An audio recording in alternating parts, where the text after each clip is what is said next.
Kibuga Catholic Parish Primary School isangibwa budde mu Butambala nga likulirwa David Dumba era ono olwaleero gwe tukuleetedde mu mboozi y'omusomesa asukkulumye olw'engeri gy'akumye omutindo gwali mu by'ensoma ne mu ndabika yaalyo. Dumba nzaalwa ye Nakifuma mu ggombolola y'e Nabbaale mu disitulikiti y'e Mukono nga musomesa mutendeke, omulimu gw'alinamu certificate, diploma ne degree okuva mu matendekero ag'enjawulo. Ku ssomero lino yajjako 2018 ng'amyuka omukulu waalyo era oluvannyuma yakuzibwa n'afuulibwa alikulira omujjufu. Agamba nti yasangako abayizi 207 bokka ng'awo wennyini we yatandikira n'ayitaayita mu bazadde ng'abakungu okukomyawo abaana baabwe, era oluvannyuma lw'emyaka 98 bano beekubisizaamu nga kati bakunuukiriza 1300. Ne tutandika okubaako bye tukola okulabika nga tukomyawo essuubi mu bazadde.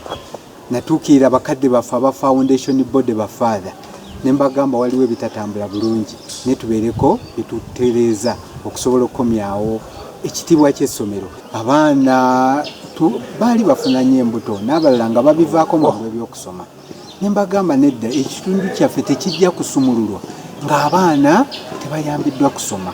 Yalongoosa ebizimbe ebyali bikaddiye n'okuzimba ebipya olw'omuwendo gw'abayizi ogwali gulinnye n'assaako n'olukomera okwongera ku bukuumi bw'abayizi. Kakati eyo mu bizimbe naffe ne tujja nga twekwatako ng'abazadde nga nkolagana ne School Management Committee. Tulirako kitutambudde ngenze buli mwaka tubeerako ne budget kye tukolako, kati tukwate ku kino, kati tukwate ku kino, tukwate ku kino.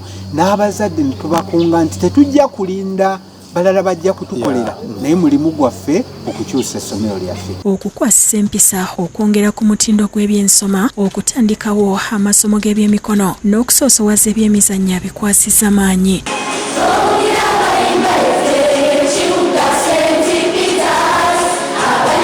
Netandika okunoonya bakooki abasobola okutendeka abaana bange. Abaana ebitone babeera nabyo naye ng'olumu bambi tebakwatiddwako.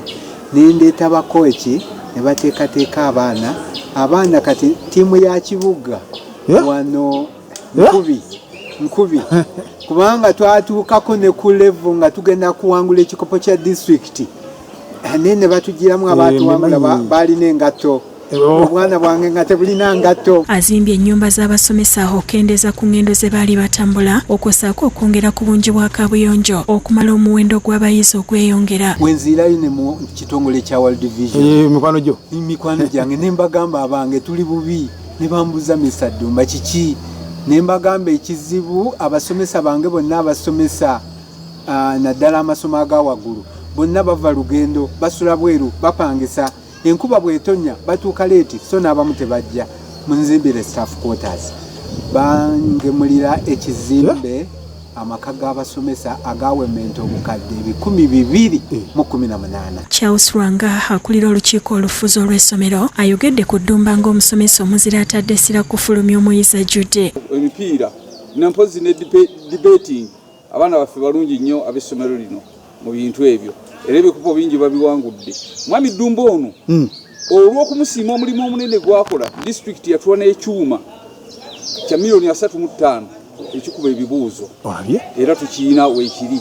Agezezzaako nnyo nga bw'asobola abaana baffe bano okubeera nga bakola ebibuuzo buli kiseera.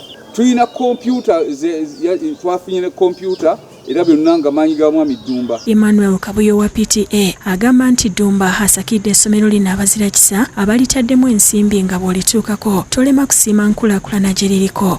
Naye secondary gye mulaba wali mmanga era Mr. Dumba ku mulembe gwe yajjira kati tulaba nga agenza atulumula nnyo. Charles Lutayo omusomesa w'Eklezia ne Rose Nalubowo omukozi ku ssomero lino nabo boogedde ku Dumba ng'omusomesa ow'enkulaakulana. Oyo mu by'empisa egamba Mwami Dumba atulwaniridde nnyo bane babeera n'empisa ne babeera n'eddiini era bakola bulungi nnyo. Era twagenda okugira nga tutandise okufuna first grades ezisukka ne mu 5. Ate nga tetwalina first grade n'emu. Kibuuka Lumu yakusakidde ekkuliro erino ku Rabukedde TV.